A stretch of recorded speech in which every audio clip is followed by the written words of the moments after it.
Yevlax Uşaq Xəstəxanasında imtiyazlı ailələrin pulsuz müayinəsi təşkil olunub. Veteranlar, şəhid ailələri və Qarabağ əhaliləri göz, diş, ağciyər xəstəlikləri üzrə uroloji və rentgen müayinəsindən keçiblər.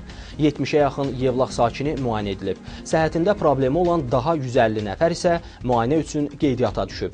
Yevlax şəhər Mərkəzi Xəstəxanasının baş həkiminin müavini Niyaz Hüseynovun sözlərinə görə, vətəndaşların müayinə olunmaları və dərmanlarla təmin olunmaları üçün hər ay bu cür aksiya təşkil olunacaq.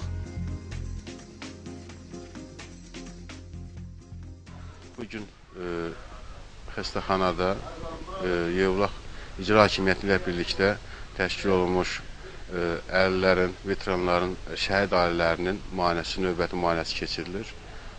Ümumiyyətlə, imtiyazlı qrupa daxil olan həmin insanlar il boyu nəzarətimizdədirlər, müayinə və müalicədən keçirlər. Bugün isə ilin əvvəlində növbəti müayinə və müalicə planı, tədbirlər hazırlanmışdır. Buna müvafiq olaraq bugün həmin qrupa daxil olan insanların ailələri, özləri növbəti müayinədən keçirilir. Növbə ərzində artıq 70-dən artıq insan müraciət edib.